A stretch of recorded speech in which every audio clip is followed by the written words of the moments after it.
ఈరోజు వేడి వేడి ములక్కాయ పప్పుచారు తినేద్దామని ఫిక్స్ అయ్యి చేసుకుంటున్నాను.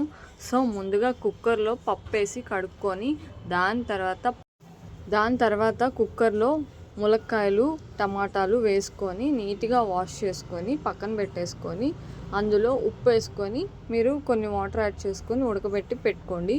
నేను తీసుకున్న ములక్కాయలు అయితే చాలా మందంగా ఉన్నాయన్నమాట. అంటే కొంచెం ముదురు ములక్కాయలు అనమాట. పప్పులోకి బాగుంటాయని తీసుకున్నాను. సో 4-5 విజిల్స్ అయితే రానిచ్చి ఆఫ్ చేసేస్తాను. దాని తర్వాత మనం చింతపండు నానబెట్టుకున్నాము.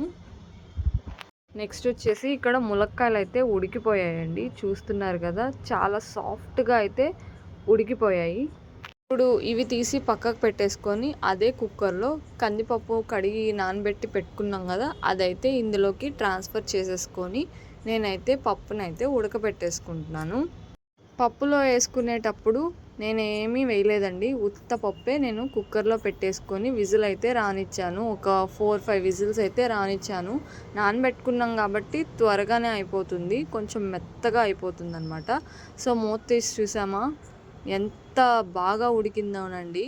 అసలు మెదిపేస్తే సాఫ్ట్గా అయిపోయింది పప్పు అంతా. చూస్తున్నారు కదా, నాకు ఇలా ఇష్టం. పప్పుగా ఉంటే అసలు ఇష్టం లేదండి. ఇలా మొత్తం మంచిగా రుబ్బేసుకోవాలి. దాని తర్వాత మనం ఉల్లిపాయ పచ్చిమిర్చి అన్నీ కట్ చేసుకొని పెట్టేసుకోవాలి. సో పోపు కోసం ముందు కళాయి పెట్టుకుంటారో లేకపోతే పప్పుచారు గిన్నె పెట్టుకుంటారో మీకు నచ్చింది పెట్టుకోండి. సో నేనైతే చింతపండు పులుసు కూడా అయితే యాడ్ చేసేసాను పప్పులో. నేనైతే పప్పు రుబ్బేటప్పుడే ఎప్పుడు చింతపండు పులుసు అయితే వేసేసుకుంటాను. సో ఇప్పుడు ఒక ప్యాన్ పెట్టేసుకొని ఆయిల్ అయితే వేసేసుకొని పోపు దినుసులు అయితే వేసేస్తున్నాను. ఆవాలు, జీలకర్ర, ఇంకా ఇంకా ఉంటాయి కదా పోపు సామాన్లు, అవన్నీ వేసేసాను. అందులోకి వెల్లుల్లిపాయలు, ఎండుమిర్చి, ఉల్లిపాయ, కరివేపాకు అవన్నీ వేసేసుకొని మంచిగా ఫ్రై చేసుకోవాలండి. మీరు ఎన్ని వెల్లుల్లిపాయలు వేసుకుంటారో అంత ఫ్లేవర్ వస్తుందన్నమాట ఈ ములక్కాయ పప్పుచారు. అన్నీ టక వేసేసుకొని ఉల్లిపాయలు బ్రౌనిష్ కలర్లో వచ్చే వరకు వేపేసుకోవాలి. ఉల్లిపాయలు అయితే రంగు మారేంత వరకు వేపుకోవాలి, అప్పుడే టేస్ట్ బాగుంటుందన్నమాట. ఈ టిప్ ఫాలో అవ్వండి. దాని తర్వాత మీకు కరివేపాకు, కొత్తిమీర కూడా ఉంటే వేసుకోండి కరివేపాకుతో పాటు, ఓకేనా. ఇప్పుడు ఈ ములక్కాయలు అయితే వేసేస్తున్నాను. ఉడకబెట్టిన ములక్కాయలు, ఇంకా పప్పు రుబ్బుకున్న పప్పు అన్నీ వేసేసుకొని ఉప్పు, కారం అవన్నీ వేసేసుకొని చెక్ చేసుకోవాలన్నమాట. పసుపు కూడా వేసేసుకోవాలి. నేనైతే మిగిలిన పప్పులో కొన్ని నీళ్ళు కూడా వేసేసుకున్నాను అనమాట దాంట్లోకి.